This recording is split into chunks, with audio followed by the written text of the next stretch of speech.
This guy Jordan Belfort, I think his name is, for The Wolf of Wall Street. He is a convicted criminal, and he became a celebrity. They made a movie about him, and he's never off TV. Yeah. So I think Sam Bankman-Fried will be on TV constantly. He'll be on CNBC every day. He'll probably have his own show pushing this idea of the metaverse, that he's actually a philanthropist, and he made a boo-boo, and he shouldn't go to jail.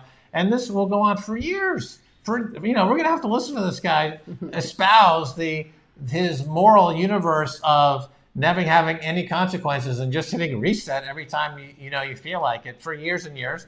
And no one's going to stop him, and they're going to use that to push through the CBDC. I think he'll be the poster child for the central bank digital currency. It'll probably has his face on it, and he'll be on every day talking about why it's great. And we're going to avoid all the mistakes I made with FTX. And that trial, as Kevin O'Leary says, you're innocent until proven guilty, right? So I mean, they've already established that they're going to give this guy a pass, and we're going to let him just talk anyway. And he's going to be the salesperson for CBDC. We'll never see this guy. Will be on TV every single day. Remarkable contrast, because they are doing similar, very similar crimes. Yeah. And the difference between a boomer like Bernie Madoff versus a Zoomer, Sam Bankman-Fried, is a very stark contrast. And it shows, really, if you put those two stories together, you see very rapidly how the culture and the society has collapsed. So I was talking to you about financial crimes, and you said this doesn't make sense because classic storytelling, there are consequences to the crimes. That was how we first met. Right, and I said, look, there are no consequences in the financial world because you can always just repackage your previous crimes as a new security and resell it and extend the maturity date and give it a different coupon rate, and there are no consequences. There is no end. And you would say, wow, that's incredible because it goes against all laws of storytelling. And then we would be looking at the Financial Times, and I'd be saying, like, here on the front page, here's a story about a packaged security. It's the repackaging of a failed security. The people who committed the crime are repackaging that security. They will continue to live a productive life with making tons of money on Wall Street, and there will be no consequences. And you were like, wow, that's fascinating. And that was the beginning of our content creation. Was all of our shows going back to The Truth About Markets on Resonance FM. We did that show for 12 or 13 years every week, talking about that. The truth about markets, the truth about what goes on in these markets. It goes with the Keiser Report. It goes with Orange Pill Podcast. It'll continue with the Orange Pill Podcast. So it's the same thread about the transition from a world of classic storytelling and consequences and heroes and villains and character development and something that resembles a life that people are used to living, to this perpetual, never-ending reset, beginning, metaverse tale told by infants who are coddled and force-fed, vegetarian meat substitutes and drugs, vegan, who are become heroic in this new world. But, I think that El Salvador is the counter story. El Salvador is saying, you know what, we don't want that. We're going to go Bitcoin as legal tender, and nothing else is here because nothing else is any good. And so this is the counter story. This is like during the Middle Ages or the Dark Ages. A lot of the records from the classic period of Greeks and Roman, etc., were kind of held in custody in Ireland. Ireland became a treasure trove of a lot of these things, and they were held in storage for hundreds of years while the Dark Ages and the Middle Ages kind of went through their period. It was the Renaissance. Worked in filtering out all the garbage in the system by having a more focused view of what's real and what's not real.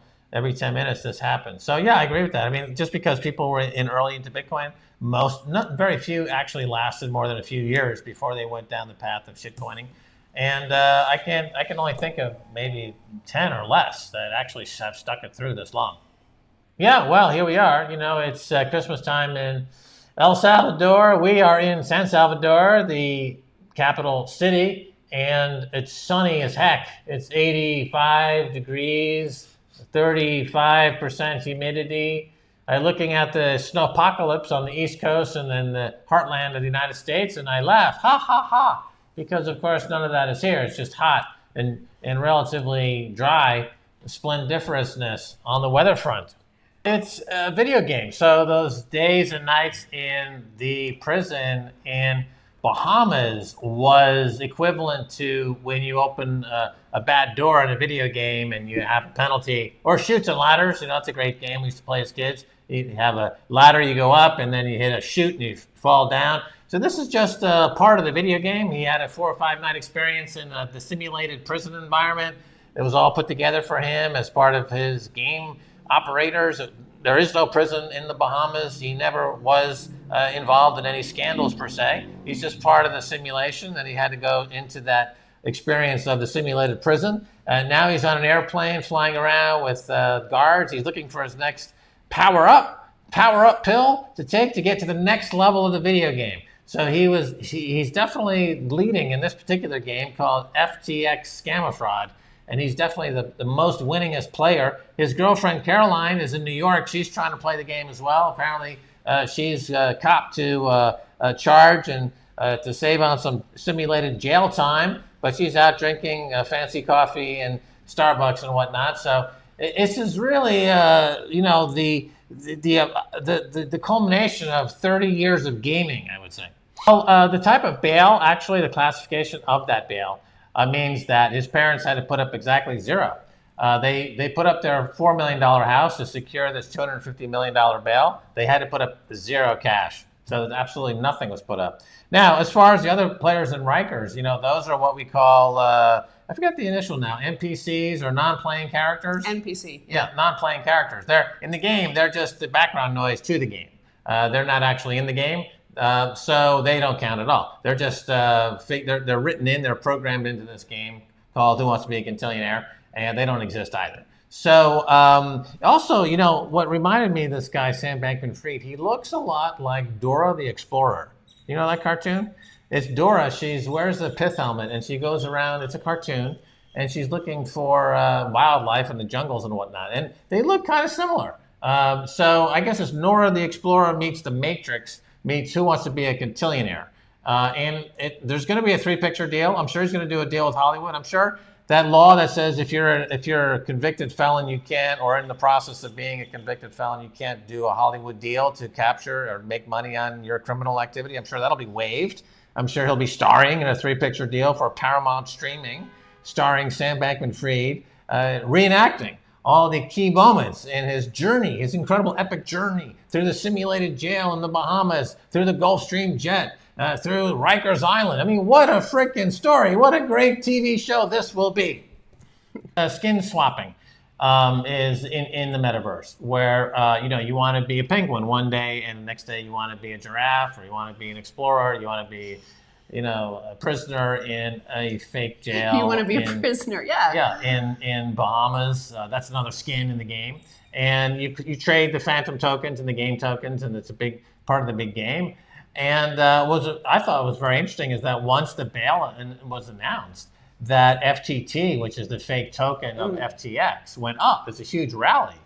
So apparently the gamers who are in this game felt like this was a tremendously bullish signal. Our character is winning. Yeah, our character is winning in our game, and we have the fantasy metaverse life. I mean, clearly people who own the Tom Brady token in that metaverse are getting killed right now.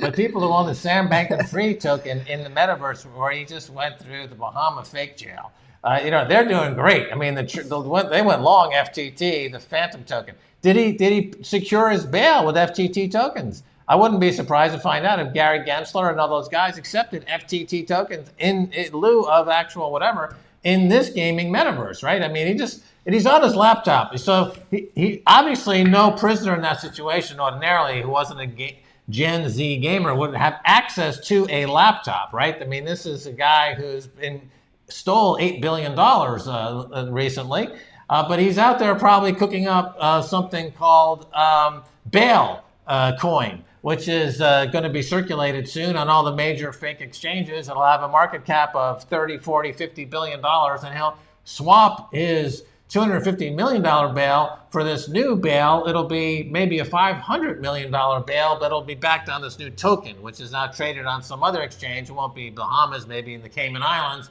and then he'll use that to finance his next adventure, which will be Alameda 2, a new hedge fund. And Caroline will be able to run it from her country club prison, wherever she's living. I mean, this is going to be a great move up for this chick to be in some country club prison. And so